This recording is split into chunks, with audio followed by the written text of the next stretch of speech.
Thank you, Nola, for your time today. I'm just going to ask you some questions about who you are and your work in neurodiversity. So tell me who you are and how are you qualified to give us these insights into autism? Hi Geraldine, I'm currently a lecturer in education at in the Faculty of Education at Morning College, and before that I was a teacher in a K-12 Christian school where my husband of 17 years was diagnosed out of the blue with Asperger's syndrome, and that was in 2004. And then, so this is my personal journey as well as my professional journey. So in 2005, the Sydney Morning Herald did a lift out on Asperger's syndrome and the adult diagnosis, which was actually a new phenomenon at that time. And they did a case study on my family and myself. So that's our case study there. And so my husband had chosen to go public with his diagnosis, and so at school I began to get questions from the leadership and from teachers and from parents about their kids with autistic traits, and I didn't know the answers. The big complaint was we don't understand how our kids on the spectrum learn.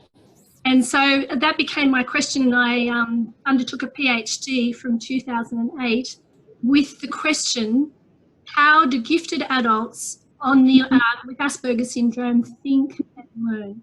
I came up with a framework, an explanatory framework, which a lot of people have found quite helpful. It's particularly helpful for partners of people on the spectrum, that is husbands and wives, because of course now we know that it's an adult phenomenon just as it always has been. It just wasn't recognised in the past. Okay. So what is the most important piece of advice that you think you would give to teachers' aides about caring for those with autism? Okay, I've got 3 pieces of advice. Firstly, search for the meaning from the person's own perspective. For example, a characteristic or a behaviour that you're wanting to understand, you need to find out what it means from that person's perspective. So that means observing and learning as much as you can about their thinking and learning to interpret what their thinking is. And it means not being mind blind to our students on the spectrum. So people with autism are frequently said to be mind blind to the minds of others, but we can also be mind blind to them. So considering how to observe and learn to interpret their behaviour, and often it means interpreting that behaviour back to them, so to help them understand their own behaviour and what's happening for them as well. So secondly, my second piece of advice is that every person on the spectrum that I've spoken to, interviewed in depth, expressed a deep, profound desire for human connection. But that desire is constantly frustrated by the social inhibitions that they have and other limitations, cognitive limitations that they have. And so it's an unfulfilled need. So it's very helpful, any form of connection that can be made, that you can make with a person on the spectrum. It will be greatly valued by them if it's done in a way that doesn't provoke any of their limitations. So thirdly, there is neurodiversity within the autism spectrum as well as between the autism spectrum and people who are neurotypical. So 3 pieces of advice. Search for meaning from the person's own perspective. Second, that there is a profound desire for human connection. And thirdly, that there's neurodiversity within the autism spectrum as well as beyond. Okay. So at the moment you're currently a lecturer at the Faculty of Education in Morning College, as you said. How does your Christian belief system influence the way that you care for someone with autism? Okay, so for me personally, it means with having a husband on the spectrum, is what does it mean to be a godly wife in this circumstance? Because there were no books back then. There are some now, but there are no books that say how to be a godly wife, a Christian husband who's on the spectrum. And yet there are actually, I've met lots of people within churches who actually are in that situation. So the biblical principle, of course, is to go back to Genesis and to God's creation of humanity in his own image. So what gets called the Imago Dei doctrine. So because every person is created in God's image, all are equally worthy of each one of us being Jesus to each other. So regardless of the circumstances, and us to use all the gifting that God's given us and all our insight to learn what it means to be Jesus to each person.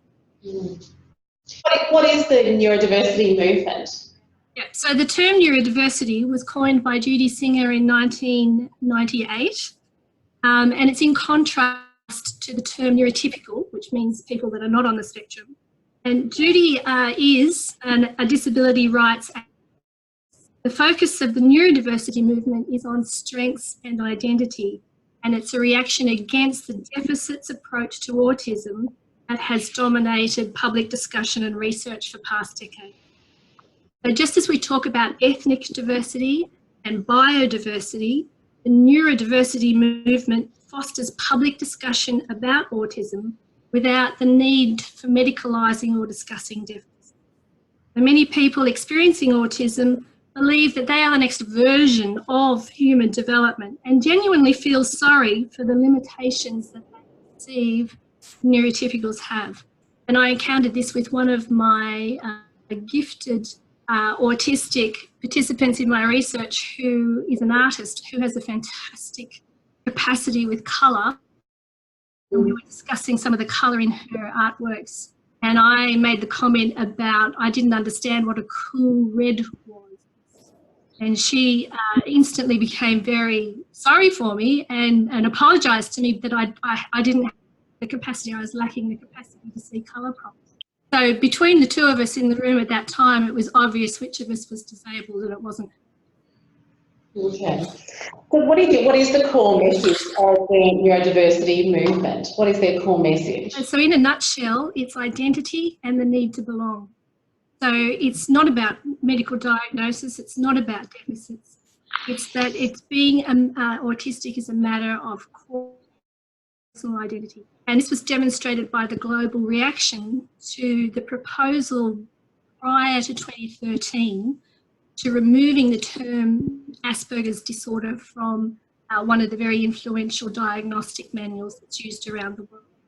So, and it was also one of the findings in my research, because it's very difficult to know as an autistic person what to trust. So if you've been told your whole life that the things that you think, the things that you say, or your verbal utterances or your perceptions are wrong, and you've been told that over and over and over and over, you can't, how do you trust your own senses, and how do you trust what other people say when that varies and disagrees with what your senses are telling you? So there's a huge issue to do with what is trustworthy information and what can I trust and use to form my identity.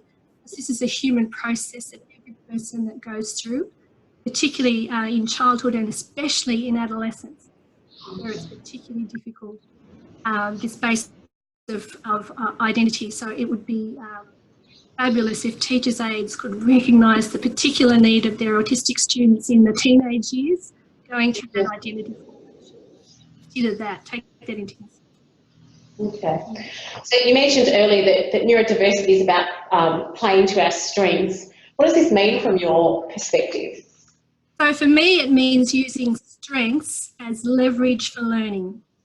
So it's learning to identify each person's strengths from their own perspective and to trade on those strengths as leverage for their learning.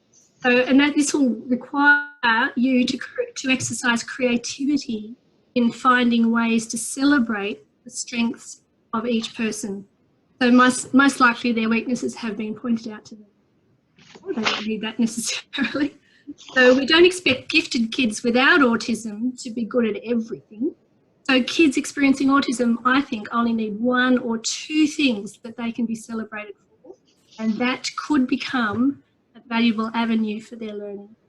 Okay. All right. Is there a biblical base for the neurodiversity movement? And if so, can you explain what that might be? Sure. So although the neurodiversity movement was the product of a protest movement, I'm absolutely convinced of the biblical basis for Christians to embrace the notions of neurodiversity. And indeed, I think that neurodiversity is actually picking up on the Imago Dei idea, people made in the image of God, that I referred to before. So, and there, if anybody wants to read more on this, there is a very dense book. I don't know if that's coming backwards to you, but I'll read it out. It has not yet appeared what we shall be, a reconsideration of the Imago Dei in the light of those with severe cognitive disabilities, by George Hammond. And Hammond is a theologian with a profoundly disabled daughter. So he's grappled with these issues personally as well as theology. That's a really valuable book. And while I'm talking books, this is a great book on autism by Fletcher Watson and Francesca. There's a lot on neurodiversity that's very easy to read. And a neurodiversity kind of pivotal book, seminal book, it's a popular book. It's called Neurotribes, and it's by Steve Silverman. And that's had a big impact in the general readership.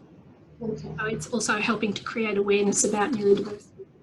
All right. Now, I'm really thankful for your time and for being able to share not just your personal journey, but obviously your professional insights as well. So we're really grateful. Thank you again. Thanks, Geraldine. Bye for now. Thank you. Bye-bye.